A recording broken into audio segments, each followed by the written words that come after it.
Here we are, staring at something that has troubled spiritual men and women for thousands of years. This battle with lust. And the strange thing is, the more awake you become, the more conscious of the divine, the fiercer this battle seems to grow. Why is that? Why should the person who seeks God most earnestly be the very one who wrestles most deeply with desire? Let me tell you what is happening here.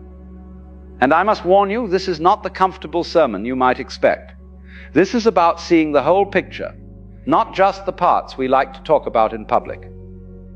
The first thing to understand is this: when you awaken spiritually, when you begin to see life as it truly is, you don't become less human. You become more human. You become more aware of everything. The divine, yes, but also the earthly, the sacred and the profane, the angelic and the animal. Think of it this way. Before awakening, you were like a person walking through life half asleep. Your senses were dulled. Your awareness was clouded. But awakening is like turning up the volume on everything. Suddenly you can hear the birds singing more clearly. You can taste your food more vividly. You can feel the sun on your skin with greater intensity. And yes, you can feel desire more powerfully too. This is the first reason. Spiritual sensitivity amplifies everything. When you open your spiritual eyes, you don't just open them to heaven. You open them to the full spectrum of human experience. The same sensitivity that lets you feel God's presence also makes you more aware of the body's yearnings. The same consciousness that perceives divine beauty also perceives earthly beauty with shocking intensity.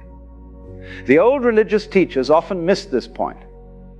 They thought awakening would make you less aware of the flesh, but it's exactly the opposite. A spiritually awake person feels everything more deeply: joy and sorrow, peace and restlessness, love and lust. The heightened state of awareness that comes with spiritual growth doesn't shut down your humanity. It turns up the dial on all of it. So here you are, a person seeking God, and suddenly you find yourself feeling desire more intensely than ever before. And you think something has gone wrong. You think you're falling backward. But actually, you're just becoming more alive, more aware, more fully human. The question is not how to stop feeling. The question is how to be with what you feel without being controlled by it. Now let's look at the second reason. And this one is painful to admit. Those who are spiritually awake often find themselves alone, not because they're better than others, but because they see things differently. They can't engage in the usual conversations anymore. The gossip feels hollow. The endless chatter about nothing feels unbearable. The obsession with status and money and appearances seems like children playing make-believe. And so they drift away from the crowd. Or the crowd drifts away from them. Either way, they end up alone. And loneliness is a very particular kind of hunger. When you have no one to share your thoughts with. When you have no one who understands the things you're seeing. When you're carrying visions and insights that others would think mad, you feel isolated in a way that cuts deep. Lust becomes a kind of bridge back to human connection. Even if it's false connection, even if it's empty connection, at least it's something. At least for a moment you're not alone. The body pressed against another body. The eyes meeting another's eyes. For that brief time, the terrible loneliness lifts.